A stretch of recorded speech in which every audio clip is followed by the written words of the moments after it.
Kalau kita tawakal ke Allahnya 100%, Allah nolongnya 100%. Dan ukuran persentase itu yang tahu cuma kita, karena di hati kita itu yang muncul. Ada satu titik keraguan, berarti kurang dari 100%. Keraguan itu memperlambat datangnya pertolongan dan keajaiban dari Allah. Makanya aku tergantung prasangka hambaku kepadaku. Kenapa ada orang di zaman dulu tuh kayak dapat karomah, keajaiban-keajaiban dalam hidupnya. Kayak nggak mungkin terjadi secara logika dan ilmiah. Karena memang dia yakinnya ke Allah itu 100%. Apakah kalau kayak gitu kita nggak perlu ikhtiar? Perlu, tapi ikhtiar nggak ada hubungannya dengan keyakinan. Ikhtiar itu hubungannya dengan kewajiban. Allah yang suruh ikhtiar, tapi yakin berhasil apa enggak, itu urusan yang kedua, urusan hati antara kita dengan Allah Subhanahu wa taala. Kayak kita minum obat. Tentunya kita harus beli obat yang paling bagus, dokter yang paling recommended, yang spesialis. Oke, itu ikhtiar. Tapi kalau sampai hati kita terlibat dengan ikhtiar itu, meyakini bahwa kalau ini pasti sembuh, kalau ini kayaknya nggak ada harapan, soalnya dokter juga nggak ahli, berarti hati kita sudah terpaut dengan makhluk dan berarti sudah berkurang yakinnya kepada Allah. Saat itu kita tidak akan melihat keajaiban. Yang terjadi dalam hidup kita saat itu apa? Hal-hal yang ilmiah. Kenapa kita hanya ngalamin hal-hal yang ilmiah? Karena kita yakinnya kepada hal yang ilmiah. Kenapa ada orang yang ngalamin hal-hal yang sifatnya miracle? Karena dia yakinnya kepada mukjizat. Yakinnya kepada aun atau pertolongan dari Allah Subhanahu wa taala. Jadi bukan kita tidak berikhtiar, ini bab a'malul qulub. Amal hati. Apakah hati kita yakin enggak sama Allah Subhanahu wa taala? Dan Umar mendengar cerita itu semakin yakin sama Allah. Makanya nanti muncul kasus di zaman Umar tuh luar biasa. Ini presiden kalau imannya 100% ke Allah, ada masalah di negaranya tuh dia tinggal bilang ya Allah, beres tuh masalah. Jadi di Mesir waktu itu ada musim paceklik sampai sungai Nil tuh hampir habis tuh. Sehingga air sungai Nil nggak mengalir lagi ke ladang-ladang jagung, gandumnya orang-orang Mesir. Dan orang Mesir yang dulunya menyembah anak sapi betina mulai syirik lagi nih. Mulai berpikir, kalau kayak gini mah sama aja. Setelah Islam datang kita tetap aja susah, paceklik. Mending kita doa lagi ke nenek moyang kita, dewa-dewa yang dulu. Gubernur Mesir yang namanya Amr bin As waktu itu ngirim surat kepada Umar ke Madinah. Ya Amirul Mukminin, Mesir sedang diuji oleh Allah dengan kekeringan dan masyarakatnya hampir syirik. Kami mohon bantuan dari pusat, dari Madinah untuk membantu bagaimana mengatasi kekeringan di Mesir. Begitu surat itu sampai ke Umar bin Khattab, Umar nulis balik surat dalam bentuk doa. Bismillahirrahmanirrahim. Ya Allah, turunkanlah hujan untuk masyarakat rakyat Mesir. Dikirim ini surat ke Mesir. Waktu itu ibu katanya masih Alexandria, belum Kairo. Dikirim ke Alexandria, malam itu diambil sama Amr bin As. Pas dibaca oleh Amr bin As, Bismillahirrahmanirrahim. Ya Allah, berikan rakyat Mesir hujan yang mencukupi untuk mereka. Saat itu juga hujan turun. Sampai sungai Nil meluap dan menggenangi ladang-ladang jagung dan gandumnya orang-orang Mesir. Dan mereka bertakbir semuanya. Cuman ngirim surat doang dari Amirul Mukminin. Kan enak ya? Coba kalau kita hidup di zaman Umar. Ya Amirul Mukminin, saya belum dapat jodoh. Ya Allah beri dia jodoh. Beres. Cepet banget loh. Ya Amirul Mukminin, dia nolak saya. Ya Allah terimalah. Terima. Yang kemarin nolak hari ini, kenapa ya saya jadi serak sama dia? Gara-gara doa Amirul Mukminin. Ini artinya teman-teman, keajaiban dari yakin kepada Allah itu luar biasa dari kisah Bapak tadi itu. Kalau kita berbaik sangka kepada Allah. Kenapa nggak ikhtiar? Mungkin sudah ikhtiar, bikin pengairan segala macam tapi belum berhasil. Yang kurang cuma satu, doa. Doa mungkin udah banyak tapi belum diijabah karena doa-doa mereka tidak seajaib doanya Umar bin Khattab. Belum lagi Umar berdiri di atas mimbar. Ini mungkin terkenal nih, kejadian dalam perang Qadisiyah kalau nggak salah. Umar lagi khutbah Jumat di Madinah. Kaum muslimin lagi berperang di Irak melawan pasukan Persia, perang Qadisiyah namanya. Irak Madinah itu kan kalau naik pesawat sekitar 2,5 jam, 3 jam, jauh tuh. Jakarta Medan lah, jauh. Nah, Umar lagi khutbah di atas mimbar, sholat Jumat, tiba-tiba tema khutbahnya tuh ganti gitu.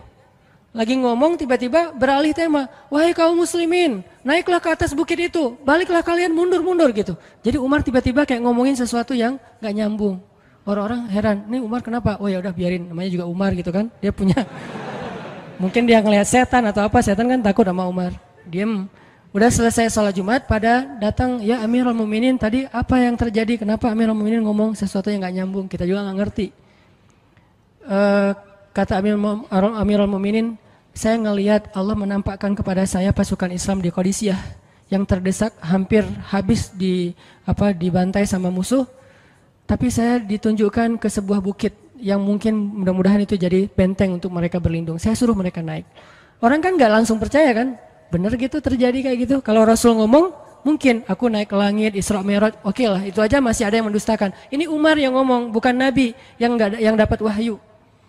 Orang nggak langsung percaya. Selang beberapa minggu kemudian, pasukan Qadisiyah pulang. Jadi utusan mereka pulang bawa berita tentang kemenangan perang dalam perang Qadisiyah. Dia cerita, suatu hari di hari Jumat, kami sedang berperang. Kami terdesak, hampir habis dibantai sama musuh. Udah nggak ada jalan untuk berlindung. Tiba-tiba kami mendengar suara Umar. Amirul Mukminin berteriak, wahai kaum muslimin, naiklah ke atas bukit ini supaya kalian terlindungi. Akhirnya kami mundur naik ke atas bukit dan selamat waktu itu. Berarti benar-benar terjadi. Kok bisa? Ya, qadarullah. Ini keajaiban iman mereka. Apakah kita bisa mendapatkan pengalaman-pengalaman kayak gini? Bisa, kalau keimanan kita dengan level yang sama. Kalau nggak selevel yang sama pun minimal kita nusaddid. Kalau kita tidak bisa sama persis, minimal kita berusaha untuk nuqarib, berusaha untuk pengalaman kita nanti walaupun nggak sama persis, mirip-mirip dengan pengalaman mereka. Lagi-lagi bukan berarti tidak berikhtiar. Ini keajaiban-keajaiban yang terjadi. Dan saya juga baru ngalamin kemarin pas saya di seminggu, nggak kurang dari seminggu yang lalu, saya baru pulang dari laut di Batu Karas. Di sini ada teman saya, Agi. Mana Agi? Nah, ini Agi ya. Ini by the way model model iklan.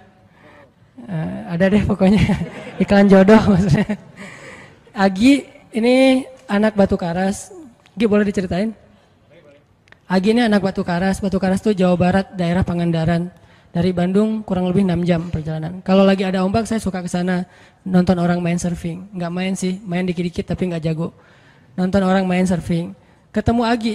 Agi nggak tahu tuh ya. 2 hari sebelum saya datang ke Batu Karas dia sakit kayak demam gitu. Mungkin habis diputusin kali ya. Dia demam gitu, nggak enak badan, pengen pulang. Biasanya kalau nggak enak badan cuma dia tinggal di Jakarta, paling juga di kos-kosan. Tapi kali ini pengen pulang ke Batu Karas banget. Aduh, kenapa ya pengen pulang ke Basroh Batu Karas gitu ya. Batu Karas kayak Basroh gitu. Pengen ke Batu Karas. Pas dia pulang, hari saya lagi mau main tuh, dia diajak sama temen dia, ngojek itu apa? Berenang yuk gitu. Yuk berenang yuk, berenang. Dia ikut, padahal lagi nggak enak badan, tapi pengen berenang. Pas lagi di pantai, saya datang ketemu loh, kayak kenal nih, hitam-hitam ektis gitu. Ternyata ketemu saya, Ustadz Hanan ya, ya kenalan. Ustadz saya tuh ketemu Ustadz kemarin di Meruya pas kajian minggu bulan yang lalu. Cuman karena jamaahnya banyak, saya nggak bisa ketemu Ustadz, nggak bisa salaman. Saya waktu itu membatin. Ya Allah, saya pengen banget ketemu Ustadz Hanan langsung, tapi jangan dalam suasana ta'lim yang ramai, langsung berdua. Mudah-mudahan terkabulkan. Akhirnya Agi banyak istighfar sebulan istighfar, akhirnya terjadilah yang tadi itu. Dia nggak enak badan, saya juga tiba-tiba ujuk-ujuk, kenapa ya saya pengen ke Batu Karas, kenapa ya pengen ke Batu Karas, ternyata di sana ada ombak, kan ada Agi. Ketemu aja di Batu Karas, itu cara Allah menskenariokan. Dan itu terbukti banget loh, istighfar. Bukan karena saya orang soleh, dan kita bisa istighfarin siapa aja. Saya pengen ketemu ini, saya pengen. Dan itu ajaib. Kalau misalnya nggak ketemu pun di dunia, insya Allah ketemu dengan orang soleh itu nanti di akhir. Apa ruginya beristighfar dan berdoa? Nggak ada ruginya kan? Ya Allah, saya pengen banget ketemu dengan misalnya sebutlah ulama yang paling kita ngefans di dunia siapa gitu, dengan Imam Sudais, Imam Masjidil Haram. Pengen banget jabat tangan sama Imam Masjidil Haram yang ngimamin umat Islam seluruh dunia gitu. Tapi kan nggak mungkin.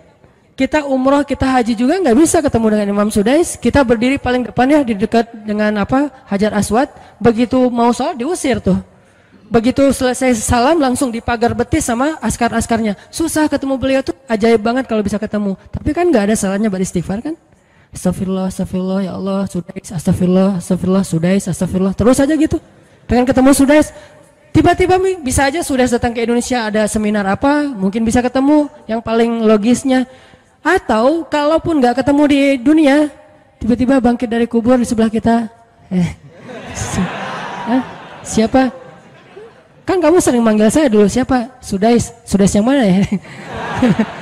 Imam Masjidil Haram, Masya Allah Syekh gitu.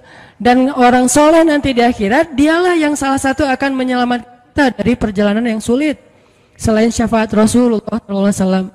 Jadi kalau disebut nama Nabi, kita spontan ya, Sallallahu Alaihi Wasallam. Kalau perlu bahkan kayak respect banget gitu. Kalau disebut nama Nabi langsung Sallallahu Alaihi Wasallam, karena luar biasa jasa Rasulullah. Yang jelas selain Rasulullah SAW, nanti ulama-ulama orang-orang soleh juga bisa nolongin kita di akhirat. Jadi kalau kita doa, ya Allah pengen banget ketemu si fulan, Syekh fulan, Ustadz fulan, Kiai fulan. Kalau nggak ketemu pun di dunia, pasti ketemu di akhirat. Yang jelas harapan kita nggak mungkin Allah abaikan gitu aja, nggak mungkin. Pasti Allah kabulkan. Cuman Allah kadang-kadang menggunakan cara yang lebih baik daripada yang kita pernah bayangin. Ketemu beliau di dunia paling cuma selfie. Tapi kalau ketemu di akhirat, dibawa selamat di sirat yang panjang, lebih mending mana?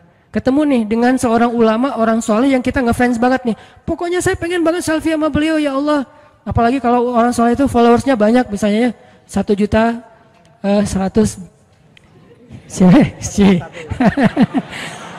Sedikit itu mah, banyak model yang 17 juta, 19 juta.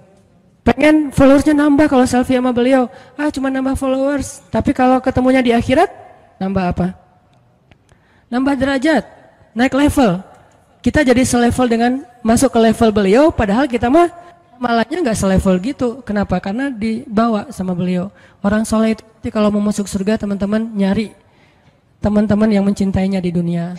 Ya Allah, mana fulan, dia mencintai saya di dunia. Ya Allah, mana fulan, dia mencintai saya di dunia. Allah bilang, dia masih tuh di sidang, belum beres-beres, sudah sidang ke-30 misalnya. Kan sidang di dunia aja satu kasus berpuluh-puluh kali kan, gimana sidang akhirat lebih berat lagi tuh. Ya Allah, tolonglah dia, selamatkan dia, karena saya mencintainya selama di dunia karena engkau. Akhirnya orang-orang soleh pada balik lagi. Dari surga balik lagi ke padang mahsyar. Demi ngapain? Demi menyelamatkan orang-orang yang mencintai mereka semasa di dunia. Datang ke padang mahsyar, cari ke bagian informasi. Tolong dong yang namanya ini gitu, panggilin. Perhatian, Hanan At-Taqi dipanggil sama Syekh siapa gitu. Saya dipanggil, datang aja. Mas, saya yang dipanggil, benar Hanan At-Taqi? Ya, mana coba buktinya? Aduh, saya lupa bawa kartu nama.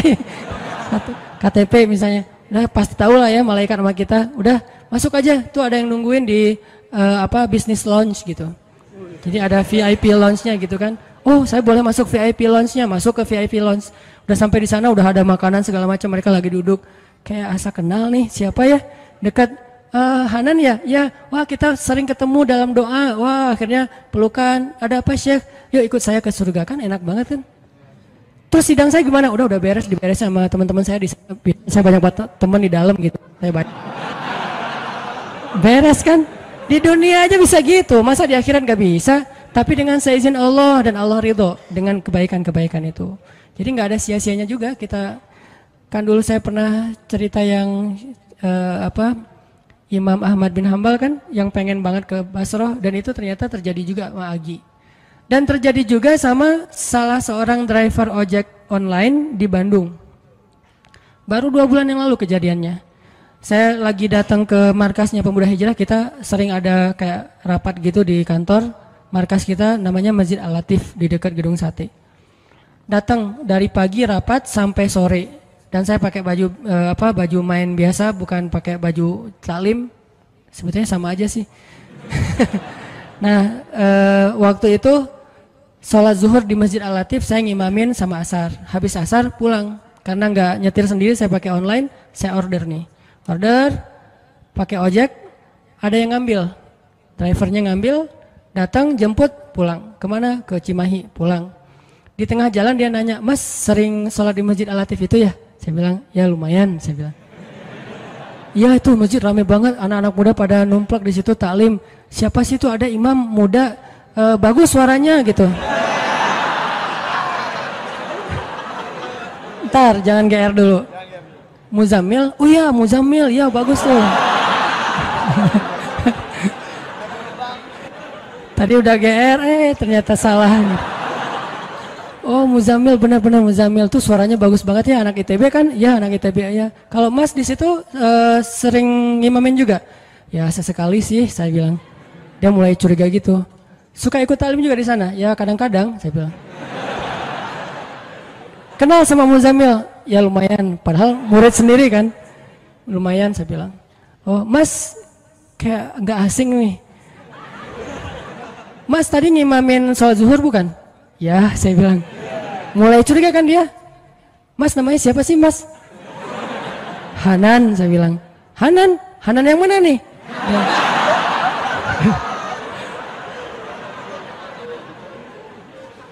Saya bilang Hanan Taki. Wah langsung oleng dia mah.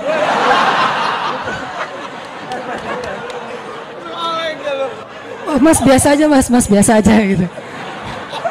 Ini benar Ustaz Hanan Taki, benar. Masya Allah, ya Allah, udah gitu kayak terharu gitu, heboh, semua orang pada ngelihat lampu merah lah gitu ya, pada ngelihat semuanya. Saya langsung pakai masker, gitu. Ustadz tahu nggak Ustadz, saya sebulan ini istighfar terus habis dengerin cerita Imam Ahmad bin Hambal yang ke Basrah, saya istighfar, ya Allah pengen banget ketemu Ustadz Hanan, tapi jangan ditaklim berdua, jadi bisa curhat-curhatan gitu. Ternyata Allah bikin skenario, saya order ojek online, dia ngambil, jadi ngobrol di jalan sampai ke rumah, akhirnya bertamu nggak pulang-pulang. Wah ini luar biasa cara Allah. Dan wallahi teman-teman, dan itu terjadi. Jadi udah 2 kasus nih yang saya alamin ya. Satu Agi, satu lagi yang ojek online tadi, dan dua-duanya hajatnya sebulan Allah kabulkan. Jadi kalau ketemu saya aja sebulan gampang, masa ketemu jodoh bertahun-tahun gak dapat ya? Gimana nih? Istighfarnya gimana nih? Nih terutama buat cewek-cewek nih, kalau cewek-cewek kan gak bisa nyari, masa cewek kepo gitu kan gak mungkin, pura-pura follow, nge-like, kok dia nge-like terus yang first like lah gitu, gak mungkin kan? Cewek kan agak-agak jaim, ya udah istighfar aja deh, banyak-banyak istighfar. Tiba-tiba ada yang kesandung jatuh di depan cewek, HP-nya jatuh, dia pergi, HP-nya nomornya nggak penting sih ceritanya, pokoknya ada ada jalan dari Allah yang kita nggak ngerti nih, yang jelas bisa. Kita tinggal yakin aja sama Allah, istighfar, Allah yang kasih jalan. Walladzina jahadu fina lanahdiyannahum subulana.